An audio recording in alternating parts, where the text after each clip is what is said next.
তোমারও সঙ্গে বেঁধেছি আমারও প্রাণ, সুরের বাঁধনে তুমি জানো না আমি তোমারে পেয়েছি অজানা সাধনে, আমি তোমারও সঙ্গে বেঁধেছি আমারও প্রাণ, সুরের বাঁধনে। দৈনিক পূবের কলম পত্রিকার ইউটিউব চ্যানেলে আপনাকে স্বাগত। আপনি প্রথমবার এলেন, আমাদের কাছে এটা ভীষণ গর্বের, খুব ভালো লাগে।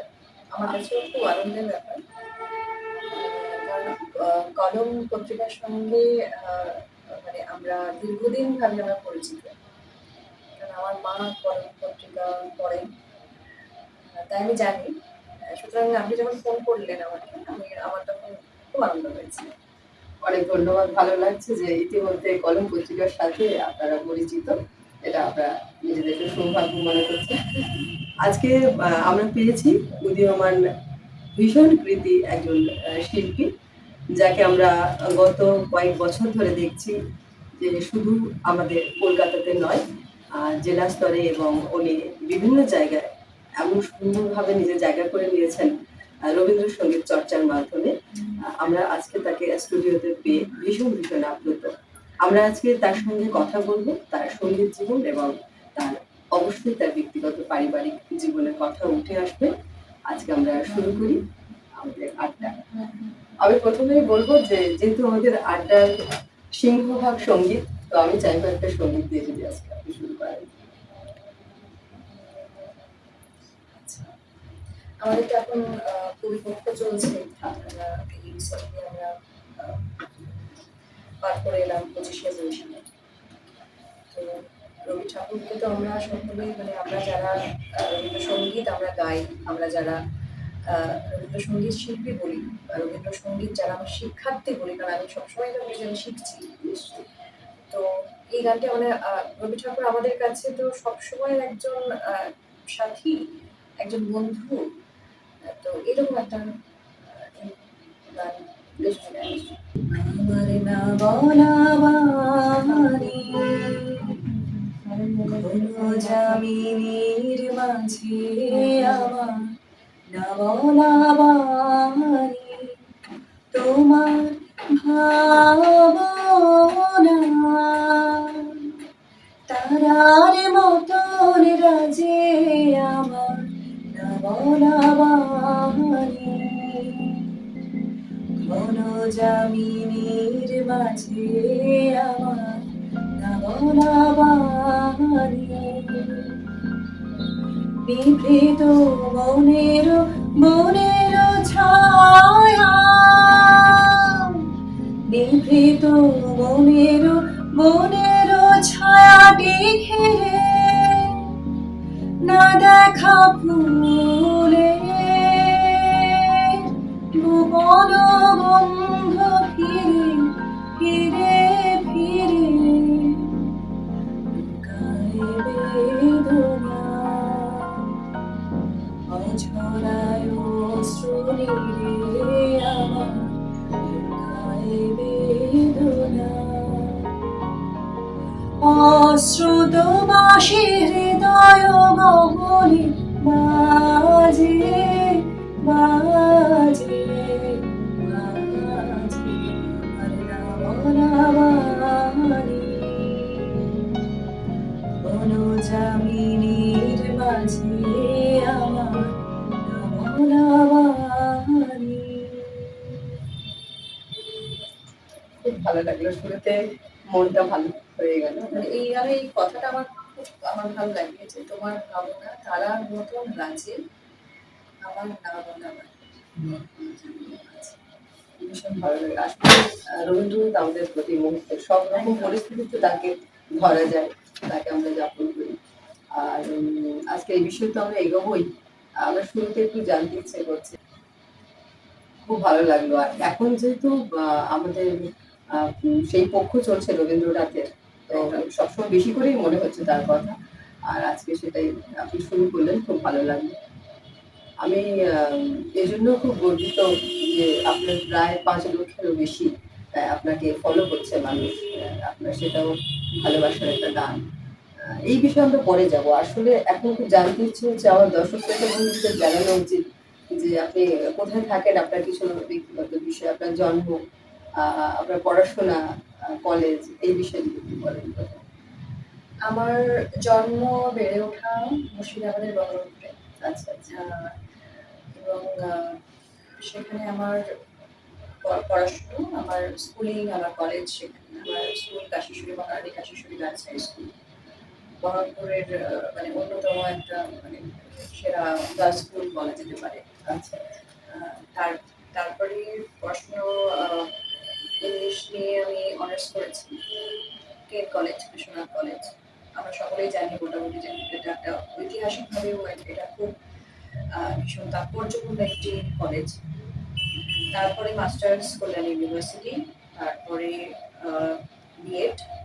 বিএডটা পরে করেছি, চাকরি করতে করতে আমি বিএড করেছি। তারপরে তো এসএসসি দিয়ে আমি স্কুলে ঢুকে যাই।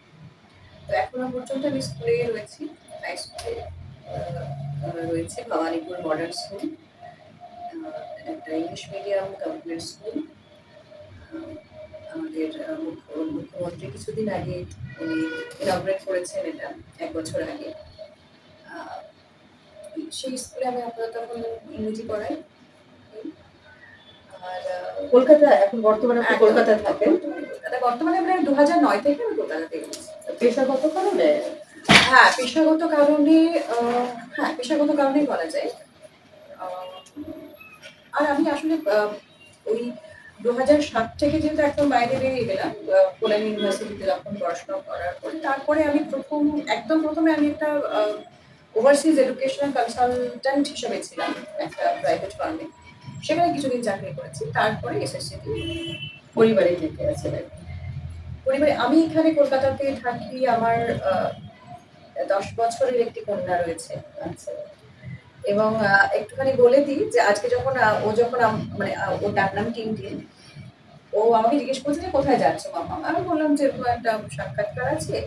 আমাকে যে কি কি কোয়েশ্চেন করবে তোমাকে, তো আচ্ছা তোমাকে যদি এরকম কোয়েশ্চেন করে যে কাকে তুমি সব থেকে বেশি ভালোবাসো, আচ্ছা। তাহলে কিন্তু তুমি আমার কথাটা বলো।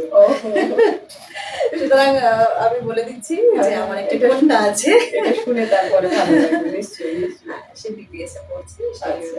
আর আমার হাজব্যান্ড সে গাইনি সার্জন, এখন ডোমবাল হসপিটালে পোস্টেড। ও মাঝে মধ্যে আসা যাওয়া করে। আর ওদিকে আমার বাপের বাড়ি শ্বশুর বাড়ি দুটোই হচ্ছে মুর্শিদাবাদ। আমার বাপের বাড়ি যেরকম বহরমপুর, ওখানে আমার মা আছেন, আমার ভাইয়া আছে পুরো ফ্যামিলি নিয়ে, আমার দাদা। আর আমার শ্বশুর শাশুড়ি রয়েছেন সালার মুর্শিদাবাদ। আচ্ছা, আচ্ছা।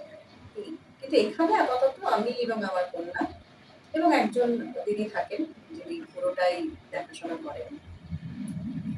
মানে তিনি মোটামুটি আমাকে খেতে দেন, সেই জন্য আমি নিরান্তে খেতে পাই। আচ্ছা, আচ্ছা। আমরা এরকম অনেক ব্যক্তিগত কথা আমরা শুনবো, কিন্তু শুরুতেই শিল্পী আমাদের স্টুডিওতে এসেই বলেছেন যে কলম পত্রিকা সাথে তাদের আগেই পরিচয় আছে এবং তার মা কলম পত্রিকার সঙ্গে ভীষণ ভীষণ একটা একাগ্রতা। এই বিষয়ে যদি একটু কিছু বলেন। বিশেষ কারণ হচ্ছে যে আম্মু মানে হজ করে আসার পরে একটু রিলিজিয়াসলি একটু ইনক্লাইন্ড হয়ে যান। তো তার সেই মানে তার জন্যই হয়তো উনি কলম পত্রিকাটার দিকে আর কি বেশি ঝুঁকেছেন। তো যাই হোক, আমার বাড়িতে এখন একটি পত্রিকা নেওয়া হয়, সেটা হচ্ছে কলম। আমাদের পক্ষ থেকে মায়ের জন্য আমাদের অনেক শ্রদ্ধা এবং আপনি নিশ্চয়ই জানাবেন। একদম জানাবে। আমি কিন্তু এটা আম্মুর কাছে একটা সারপ্রাইজ যাবে, কারণ এটা আমি আম্মুকে জিজ্ঞেস করছি, আম্মু তুমি কলম পত্রিকা পড়ো তো রেগুলার? হ্যাঁ, কেন রে? না, একটুখানি দরকার আছে। তো আমি চাই যে ব্যাপারটা আর কি আম্মুর কাছে একটা সারপ্রাইজ হিসেবে। একদমই তাই, আমাকে এরকমই চাই আসলে। এবং মুর্শিদাবাদ জেলাতে তো আমাদের অনেক পাঠক আছেন, যাদের আমরা এরকম প্রতিক্রিয়া পাই। এই ভালো লাগা শুনলে আমাদের ভালো লাগে। আমরা সঙ্গীত জীবনের একটা কথা এবারে আমরা বলি, আমাদের আড্ডার যেটা আসলে উদ্দেশ্য। আপনার সঙ্গীত জীবনে আসা কিভাবে, মানে ঠিক কোন সময় থেকে আপনার এইখানে সরাসরি এখানে এসেছেন? আপনার শিক্ষা কোথায়? আপনি সেই সঙ্গীতের পাঠ নিলেন, তাকে নিলেন, এই বিষয়ে যদি একটু বলেন। আচ্ছা, আচ্ছা, এই প্রসঙ্গে বলতে গেলে অবশ্যই বলতে হবে আমার বাড়ির কথা, আমার পরিবারের কথা। কারণ আমি আজকে যা কিছু সেটা সম্পূর্ণভাবে আমার বাবা-মার জন্য। এবং আমার মানে বাবা, আব্বু ছিলেন আ সেখানকার একটা high school, Udaychandpur high school. সেই স্কুলের প্রতিষ্ঠাতা এবং প্রধান শিক্ষক, ১ম। এবং আমার মা ছিলেন সেই স্কুলেরই বাংলার টিচার। আচ্ছা। এবং আমরা এক ভাই এক বোন। আমার দাদাও যেরকম, আমার দাদা ডাক্তার, ওখানেই এখন রয়েছে, করার পরে এখন বাইন সার্জন। তো ছোট থেকেই না আমার আব্বুর এই ব্যাপারটা ছিল যে ছেলে মেয়ে সব জানবে। এবং আব্বু আম্মু দুজনেই হচ্ছে ক্যালকাটা ইউনিভার্সিটি স্টুডেন্ট। মানে আব্বু ক্যালকাটা ইউনিভার্সিটিতে, আব্বু যখন গল্প করতেন যে আমি যখন পড়াশোনা করতাম তখন ওখানে আব্বু জিএস ছিলেন। তো সেইখানে প্রচুর অনুষ্ঠান আব্বু এরকম অ্যারেঞ্জ করতেন, অর্গানাইজ করতেন। আব্বুর আমার মনে সবসময় দুঃখ থাকতো যে আমি কোনো কিছুতে পার্টিসিপেট করতে পারতাম না। আচ্ছা। তো এইরকম যেন তোরা দুজনে যেরকম এইটা যেন না হয় যে একটা অনুষ্ঠান হচ্ছে, তোরা দুজনে কোনো কিছুতে পার্টিসিপেট করছিস না, এই জিনিসটা যেন না হয়। তো আমি 4 বছর বয়স থেকে গান শিখেছি। এবং শুধু আমি নই, মানে আমি এবং আমার দাদা, আমি যখন গান গাইতাম তখন আমার দাদা তবলা বাজাতো এবং দাদা যখন গাইতো তখন আমি তবলা বাজাতাম। ফলে 4 বছর বয়স থেকে আমার গান, নাচ, তবলা, হ্যাঁ, তারপরে কিছুদিন ছবি আঁকা। তারপরে যখন মানে আরেকটু বড় হলাম তখন মানে সাঁতার, ড্রাইভিং, সমস্ত কিছু। মানে আমার মানে বাবার এটা ছিল যে মানে বাবা ভীষণ প্রোগ্রেসিভ ছিলেন। হ্যাঁ, যেটা আমি বলবো যে যেটা আজকের দিনে দাঁড়িয়েও মানে আমরাও হয়তো অতটা তৎপর মানে হই না।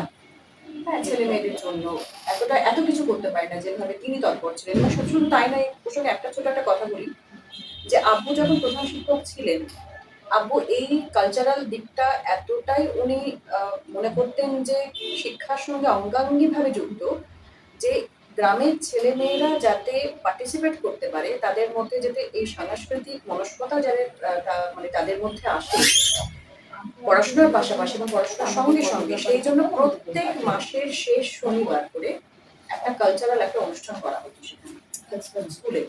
এবং সেখানে পার্টিসিপেশন ওয়াজ ম্যান্ডেটরি।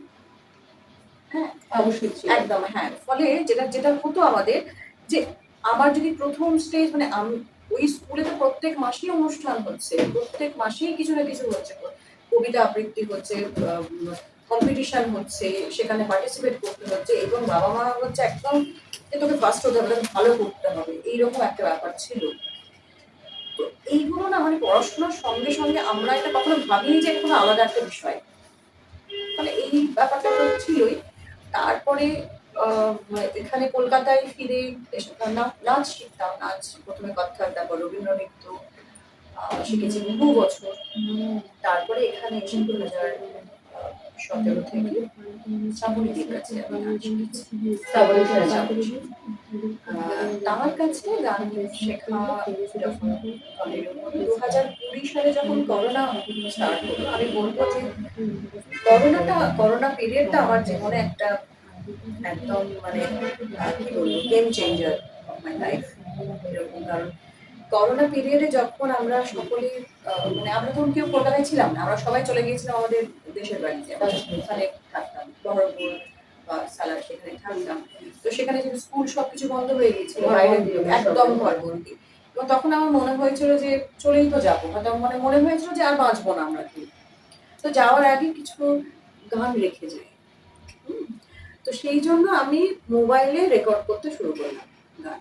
যে দিয়ে আমি টুকটুক করে আমি ফেসবুকে বিভিন্ন পেজ, তখন আমার পেজ ছিল না, 2020 সালে প্রথম আমি অন্য একটা পেজে, তারপর একটা হিউজ রেসপন্স পাই মানুষের কাছ থেকে। মানে আমি যখনই দেখছি যে একটা গান আমি পোস্ট করছি, কিছু না, জাস্ট খালি গলায় আমি গাইছি, কিন্তু এত মানুষ সেটাকে মানে সোশ্যাল মিডিয়া প্রচুর আপনাকে এই বিষয়ে মাইনে। আমার মনে আছে আমি এটা শুধু গান চুপচাপ বসে আছি, মানে আমি কথা বলছি আর গানটা গাইছি, কথাটা বলছি আর গান গাইছি।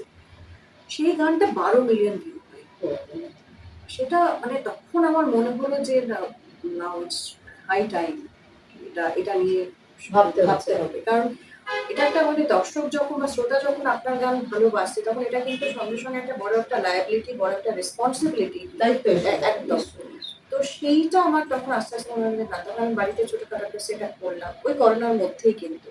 তারপরে পড়াশোনা করতে শুরু করলাম যে কিভাবে সাউন্ড ইঞ্জিনিয়ারিং করতে হয়, কিভাবে ইউটিউব করতে হয়, কিভাবে পেজ কিভাবে ক্রিয়েট করতে হয়, তার কি মানে অ্যালগোরিদম গুলো কিরকম হয়।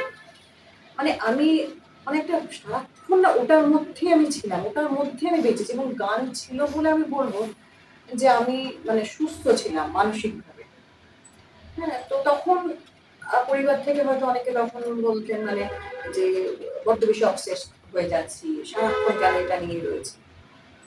আমি আমি বলি যে অবসেশন না থাকলে মনে হয় বা সেই লেভেলের ডেডিকেশন না থাকলে মনে হয় কোনো কিছুই সম্ভব না।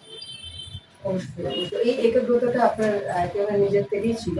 কিন্তু বরাবরই আপনি পারিবারিক ওই সাপোর্টটা পেয়েছেন। হ্যাঁ, পেয়েছি, বাবা-মা কিন্তু যেভাবে হ্যাঁ, একটা কথা আমরা একটুখানি না বললেই নয় যে আ মানে পারিবারিক যেহেতু মানে বাবা-মা দুজনেই শিক্ষক ছিলেন, শিক্ষক-শিক্ষিকা ছিলেন। তাদের কিন্তু একটা ব্যাপার ছিল যে গান বাজনাটাকে তুমি কোনোদিন কিন্তু প্রফেশন করতে হবে। আচ্ছা, আচ্ছা।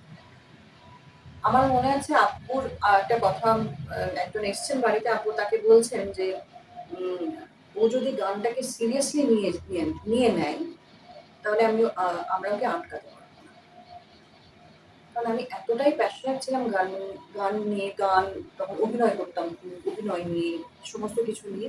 আমার আব্বু আমার এই ভয়টা কিন্তু খুব ছিল যে হয়তো আমি পড়াশোনা ছেড়ে হয়তো আমি এইদিকে চলে যাব।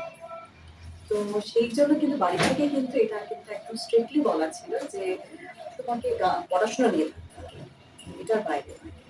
আচ্ছা, এই বিষয়ে একটা জিনিস আপনাকে আমাদের জেনে নেওয়া দরকার। যেই এই সমাজ, যে সমাজ থেকে আপনি উঠে এসেছেন, সেই সমাজে কি কোনো প্রতিক্রিয়া আপনার জীবনে কখনো এসেছে? মানে পাড়া প্রতিবেশী, আত্মীয়, যে এই যে গানের ব্যাপারটা আসলে যেটা মনে হয় যে হয়তো সেটা হ্যাঁ, এসেছে তো বটেই। সেই এসেছি, বিষয়ে আ সে বিষয়ে বলতে কোনো দ্বিধা নেই। কারণ আমার মা এখন যেরকম মানে রিলিজিয়াসলি অনেক স্ট্রিক্ট হয়ে গিয়েছেন, যেটা উনি আগে ছিলেন না। এরকম আরো কিছু আত্মীয়স্বজন রয়েছে যারা ভীষণভাবে চেষ্টা করেছেন যে যাতে আমি প্রফেশনালি জিনিসটাতে আমি ইন্ডালজ না করি এটাকে। এই ব্যাপারগুলো তো ছিল, কিন্তু ওই যে বললাম জেদ মানে জেদের কাছে সবাই হয়তো আজকে নতি স্বীকার করে নিয়েছে। কিন্তু তো এটা তো আমরা সত্যি দেখতেই পাই যে বর্তমানে সম্প্রতিকালে হোক বা আগে, একদম অনেকটা আগে আমরা দেখি যে অনেক এরকম ওস্তাদজি, হ্যাঁ, এরকম আমাদের সমাজ থেকে পেয়েছি। কিন্তু বর্তমানে এই বাংলায় দেখি না যে খুব বাংলাতে বেশি, জানি না এটা এই কেন বিষয়ে আপনি যদি একটু বলেন। না এখানকার ছেলে মেয়েদের কিন্তু খুব বেশি সাংস্কৃতিক অঙ্গনে খুব একটা বেশি পাওয়া যায় না। আপনি কলকাতায় বাস করেও দেখছেন এই বিষয়ে। আমি সত্যি এটা জানি না। এটার কারণ যদি আমাকে জিজ্ঞাসা করেন আমি সত্যিই জানি না কেন। কারণ হয়তো সকলেই দেখুন গান বা এই সমস্ত কিছু একটা এই যে ওয়ার্ল্ডটা এটা তো একটা অনিশ্চিত এবং সকলেই চায় যে তার ছেলে মেয়ে একটা সুনিশ্চিত একটা জীবন যাপন করুক। এবার ফলে কি আমার পক্ষে এটা সহজ হয়েছে কারণ হচ্ছে আমার চাকরি রয়েছে। ফলে গান বাজনাটা মানে গান করাটা আমার কাছে কিন্তু মানে এটা প্রফেশন হিসেবে তো আমি কখনো এটাকে দেখিনি, এটাকে আমি প্যাশন হিসাবে আমি এটাকে পার্সিউ করছি এবং করে চলেছি।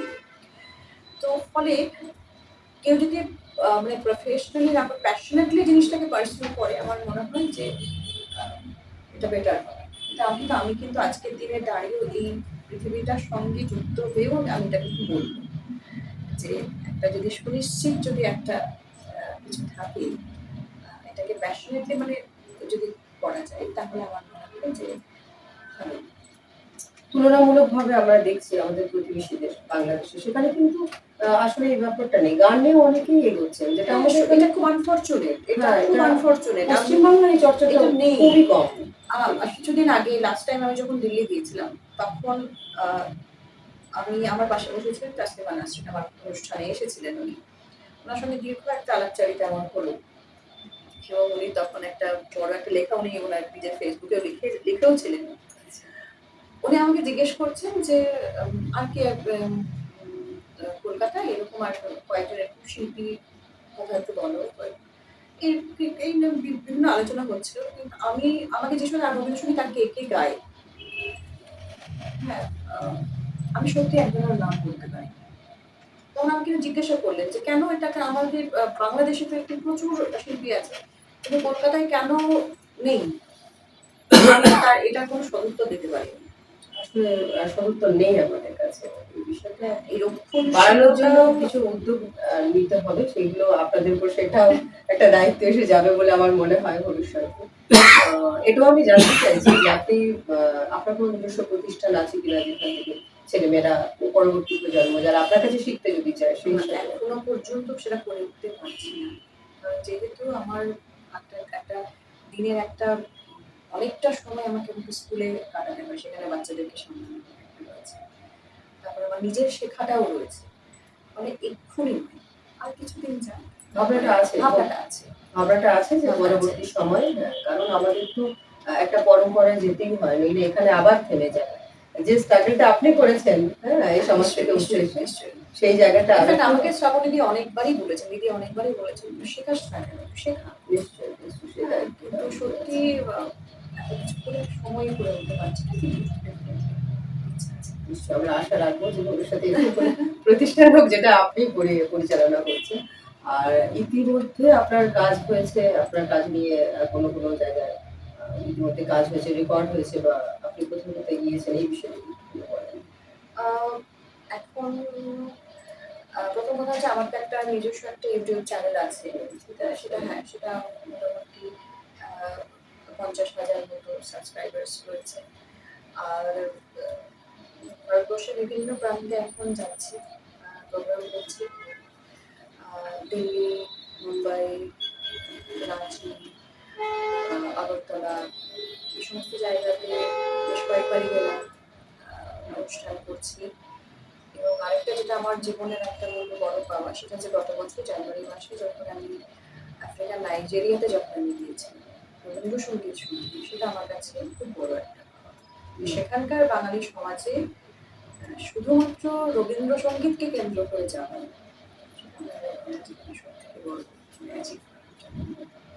এটা গত বছর যেরকম হলো, গত বছর মির্চি অ্যাওয়ার্ডে ওদের মানে শ্রেষ্ঠ 5 রবীন্দ্রসঙ্গীতের 5 গানের মধ্যে আমার গানটা ছিল নমিনেটেড। এবং যেহেতু খুব বেশি দিন হয়নি, 2022 থেকে আমি শুরু করেছি আমার প্রফেশনালি আমি গান গাইছি। তো এই যে অজস্র মানুষ ভালোবাসা দিচ্ছে, আশীর্বাদ দিচ্ছে, আমি মানে শুধু এটাই প্রার্থনা করি যেন আমার চলার পথটা যেন থাকে, যেন চলতে পারে। আচ্ছা, এই মুহূর্তে তো আমরা যেটা বলছিলাম জন্ম উৎসব চলছে আমাদের পশ্চিমবঙ্গ তথ্য সংস্কৃতি দপ্তরে। এই বিষয়ে আমি জানতে চাইছি যে আপনি কি আমন্ত্রিত ছিলেন? আমি আমন্ত্রিত ছিলাম না, এবং বিগত বছরে কখনো পেয়েছেন? হ্যাঁ, পেয়েছি। আমি কখনো ওদেরকে আমি নিজে কখনো কোনোদিন কোনো চিঠি দিইনি। ফলে জানি না মানে ওদের ওখানে তালিকাভুক্ত কিনা আমি তাও আমি জানি না। কিন্তু এই 22শে শ্রাবণে যেরকম হঠাৎ করেই তথ্য সংস্কৃতি দপ্তর থেকে আমাকে ফোন করে আসতে বললেন রবীন্দ্র সদনে গান গাওয়ার জন্য, সেখানে গাইলাম। তো এই বছর 25শে বৈশাখ দেখলাম যে কেউ ডাকে, আপনার কাছে কোনো ফোন আসেনি? না, আমার কাছে কোনো ফোন আসেনি। অথচ আমরা জানি যে এখানে তো এক পক্ষ জুড়ে আমাদের রবীন্দ্র জন্ম উৎসব চলছে। তো আমি আশা করেছিলাম যে আপনাকে সেখানে পাবো। আমি তালিকা দেখেছি, সেজন্য আপনাকে জানা নিশ্চিত হলাম। না, আমি ছিলাম না। এটা হলে আমাদের ভালো না। 25শে বৈশাখ সারাদিন ধরেই আমার অনেকগুলো প্রোগ্রাম ছিল, সকাল একদম 7টা থেকে আরম্ভ করে রাত্রি 9:30 অবধি টানা অনুষ্ঠান করেছি। একক অনুষ্ঠান ছিল। গার্ডেন ব্রিজ, সেখানে প্রয়াস ফাউন্ডেশন রয়েছে, এনজিও রয়েছে, তাদের একটা একক অনুষ্ঠান ছিল। আরেকটা ছিল হচ্ছে CGCRI যেখানে ছিল, সেখানে গিয়েছি। বাকিগুলো তো রবীন্দ্রনাথ অনুষ্ঠান ছিল। আর একটা গান আমরা শুনি, আপনার পছন্দের গান। আচ্ছা, রবীন্দ্রসঙ্গীত ছাড়া আপনি অন্য অঙ্গিকে কিছু গান করেন? খুব বেশি দেখুন, আগে করতাম, আগে যখন আমি কলেজ ইউনিভার্সিটিতে পড়তাম তখন প্রচুর গেয়েছি, কিন্তু মানে এই লাস্ট কয়েক বছর থেকে আমি রবীন্দ্রসঙ্গীতটাকে আঁকড়ে ধরে রয়েছি। এবং যেহেতু আমি শিখেছি বহু বছর, মানে আমি ধরুন আমি মানে একদম দীর্ঘ কত বলবো 20 বছর 22 বছর আমি গান শিখেছি মৈত্রেয়ী মজুমদারের কাছে। বহরমপুরের ছিলেন, উনি সুচিত্রা মিত্রের ছাত্রী ছিলেন। ওনার হাত ধরে আমি বহু বছর রবীন্দ্রসঙ্গীতটাই আমি শিখেছি। আপনার গাওয়া একটি গান খুব বেশি হ্যাঁ, হয়েছিল, সেটা আমি আপনার জানি না মৌসুমী যাদবের গানটি। মৌসুমী ভৌমিকের একটি গান মৌসুমীর রয়েছে, ভৌমিক, আমি মৌসুমী শুনেছি ভৌমিক। সেদিন সেই গানটি, জানি না কেন মানুষের এত ভালো লাগে। না, আমারও তো খুব ভালো লেগেছে, এই জন্য আজকে আপনি খানিকটা শোনান। আচ্ছা, গানের চেষ্টা করছি। আমি শুনেছি সেদিন তুমি সাগরের ঢেবে চেপে নীল জলে দিগন্ত ছুঁয়ে এসেছো। আমি শুনেছি সেদিন তুমি নোনা বালি তীর ধরে বহুদূর বহুদূর হেঁটে এসেছো। আমি কখনো যাইনি জলে, কখনো ভাসিনি নীলে, কখনো রাখিনি চোখ ডানা মেলা গান ছিলে।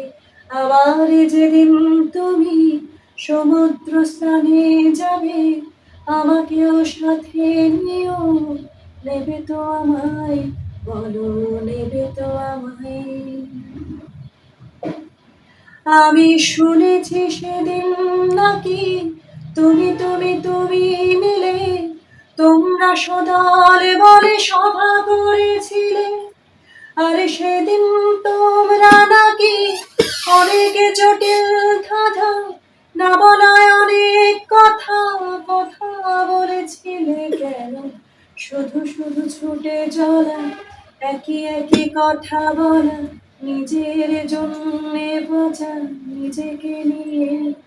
যদি ভালোবাসা নাই থাকে, শুধু একা একা লাগে, কোথায় শান্তি পাবো, কোথায় গিয়ে বলো, কোথায় গিয়ে। অনেক অনেক ধন্যবাদ। এটা তো প্রচুর শুনেছি, এবারে তখন আমার প্রথমে মনে হতো যে নিশ্চয়ই আপনি অনেক ধরনের গান করেন। সেই যে সোরাইয়া মানেই রবীন্দ্রসঙ্গীত, কারণ আমরা তাকে সবসময় রবীন্দ্রসঙ্গীতেই পাই। আমরা আজকে ভীষণ ইচ্ছে হচ্ছে তার কণ্ঠে একটা নজরুল সঙ্গীত শোনার। সেটা যদি সম্ভব হয় তাহলে সেটা আমরা শুনবো। মানে আমি শেষ কবে নজরুলগীতি গেয়েছি আমার মনে নেই, কারণ আমার মনে আছে আমি যখন স্কুলে কলেজে পড়তাম তখন আমি যেটা প্রসার ভারতী, যেটা আমাদের এফএম, যেটা মুর্শিদাবাদ FM, সেখানে কিন্তু আমি ট্যালেন্ট আর্টিস্ট ছিলাম, এখানে কিন্তু নজরুলগীতি ছিলাম। আচ্ছা আচ্ছা। তো ঠিক আছে, চেষ্টা করছি। হ্যাঁ। বুলবুলি নারে গেছে বনে, ঝরা বলো গোলাপে নীলাভ শোনে। বুলবুলি নারে গেছে বনে।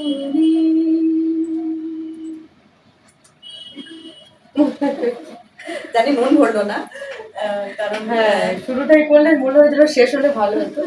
তো আমরা পরবর্তী সময়ে আরো অনেকটা সময় নিয়ে যখন আমরা বসবো, আমরা নিশ্চয়ই শুনবো, তখন এই আবদার আমার থাকবে। আর আমি আশা করব, যেটা আমি আগেই বললাম, যে শিরিন সুরাইয়া যেভাবে কাজ করছেন, ভবিষ্যতে কিন্তু একটা শিরিন সুরাইয়া একটা প্রতিষ্ঠান হোক, আমি এটা চাইবো। সেটা হলে খুব ভালো হবে। পরবর্তী প্রজন্মকে তৈরি করতে হবে। আমাদের রবীন্দ্রসঙ্গীত এখন দেখছি মূল সুর থেকে অনেক সময় সরে গেছে। অনেক বিভিন্ন জায়গায় তার কথা এবং সুরের পার্থক্য এসে যাচ্ছে, কিন্তু কোথাও যেন সেই রবীন্দ্রসঙ্গীতের গানে আমরা আসলেই এক হচ্ছি। রবীন্দ্রনাথ ছাড়া আমাদের কোনো ক্ষেত্রেই আমাদের সত্তা পূরণ হচ্ছে না। সে বিষয়ে আমার তো আবদার থাকবে। আমি শেষ গান যেটাতে আপনি সবচেয়ে বেশি মানুষের কাছে পৌঁছেছেন যে গানের মাধ্যমে, সেটা আমি শুনতে চাইবো। আপনি নিশ্চয়ই বুঝতে পারছেন আমি কোন গানের কথা বলছি।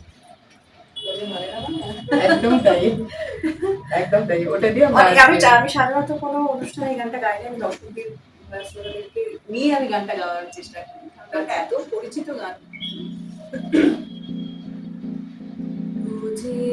মানে না মানা, বুঝে মানে না মানা, আখি ফিরাইলে বলে না না না, বুঝে মানে না মানা। যত বলি নাই রাতে মলিন হয়েছে বাতি, যত বলি নাই রাতে মলিন হয়েছে বাতি, মুখ পানে যে বলে না না, বুঝে মানে না মানা, বুঝে মানে না মানা। মনটা ভরে গেল আজকের আড্ডায়।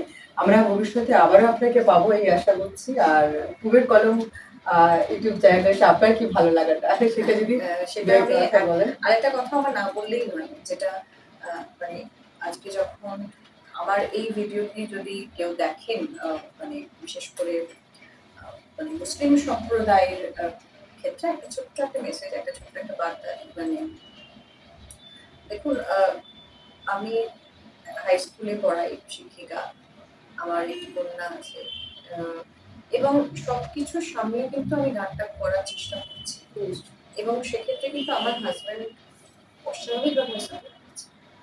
মানে এটা বলে বোঝানো যায় না যে মানে এটা যদি না পেতাম তাহলে তো সত্যি সম্ভব হতো না। এভাবে হতো না। সুতরাং আমার পরিবার কিন্তু আমার কাছে খুব বড় একটা শক্তি। আমি বলবো। সেটা আমার হাজব্যান্ড, আমার ভাইয়া বা আমার মা, যিনি এখন এরকম হয়েছে, থ্রুআউট তো আমার মা বাবাই তো আমার প্রথম শিক্ষক শিক্ষিকা, তাদের জন্যই আমার শেখা। সুতরাং পরিবার আমার কাছে আমার সব থেকে বড় শক্তি।